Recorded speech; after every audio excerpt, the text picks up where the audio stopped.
নুন হলুদ দিয়ে ট্যাংরা মাছগুলোকে ভালো করে মাখিয়ে নিয়েছি। হ্যাঁ, আধ ঘন্টা মতন বা 15 মিনিট রেখে পারেন, তারপরে গরম তেলে ছেড়ে দেবো।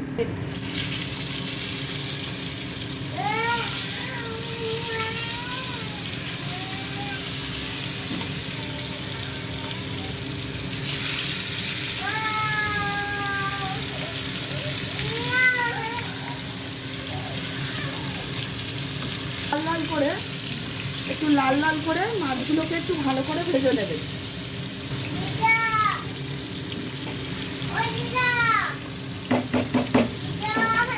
ধনে পাতা একটু কেটে, ধনে পাতাও কেটে রেখেছি। ঠিক আছে,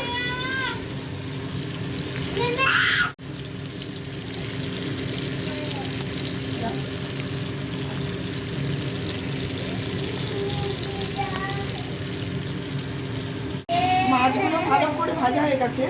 তেলের মধ্যে একটু দারচিনি লবঙ্গ দিয়ে দেবেন, আর শুকনো লঙ্কা দেবেন। আমি শুকনো লঙ্কা না দিয়ে কাঁচা লঙ্কা দিচ্ছি। ঠিক আছে, শুকনো লঙ্কা না দিয়ে আমি একটা কাঁচা লঙ্কা দিচ্ছি। একটু পেঁয়াজ আদা রসুন দিয়ে দেবেন। ব্যাস,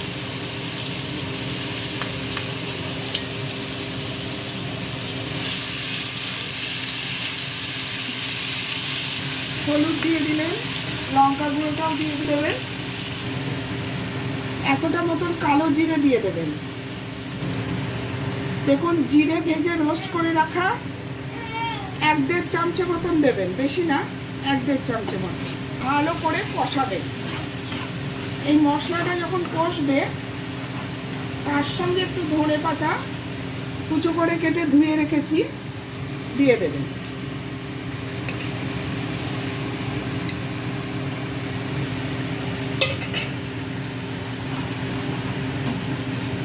এটা ভালো করে তেল ছাড়বে মশলাটা। একটু স্বাদ মতো নুন ছড়িয়ে দিলাম, যে যেরকম নুন খান। এবার এটা ভালো করে কষবে।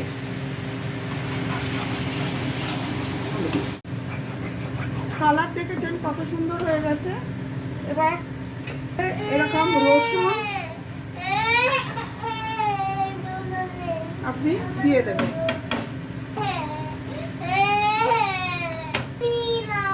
কাঁচা রসুনের একটা গন্ধ আছে।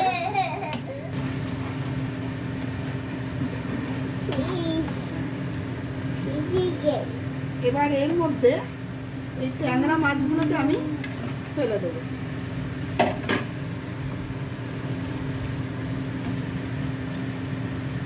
আর একটু জল ওপর দিয়ে আমি দিয়ে দিলাম।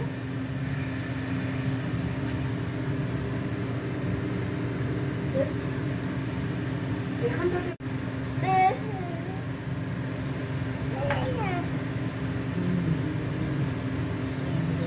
মাছগুলো আধা ডুবো ডুবো হয়ে থাকবে। ঠিক আছে, আর গ্যাসটাকে আপনি মিডিয়াম আঁচে রাখবেন। এর ওপরে কাঁচা লঙ্কা একটু ছড়িয়ে, ওটা দেখতে খুব সুন্দর লাগবে। মাছগুলো একটু ঢাকা চাপা দিয়ে দিতে হবে।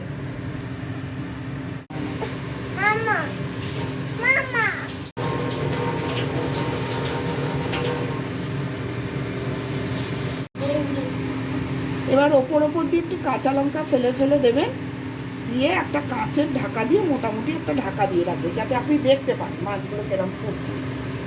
ঠিক আছে, ধরে নিন 10 মিনিট মতন ফুটবে, তারপরে স্ট্যান্ডিং টাইমে রেখে দেবেন। ব্যাস, গরম ভাতের সঙ্গে ঢাকা খুলে খাবেন।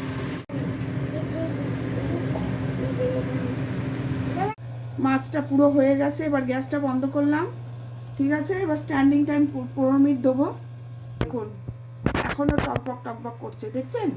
এবার এটা আমি খুলছি।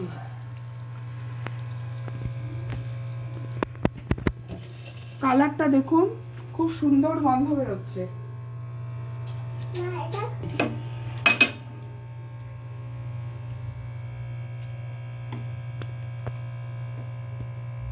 দেখুন কত সুন্দর দেখতে লাগছে।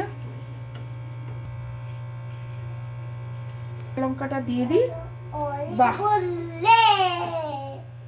জল দিয়ে দিলাম। রেডি হয়ে গেছে সহজ পদ্ধতিতে ট্যাংরা তেল আর ঝাল দিয়ে। ঠিক আছে, তেল ঝাল ট্যাংরা ইজি গো। মায়ের হেসেলের প্লিজ সাবস্ক্রাইব করবেন, লাইক করবেন আর একটু শেয়ার করবেন। Thank you.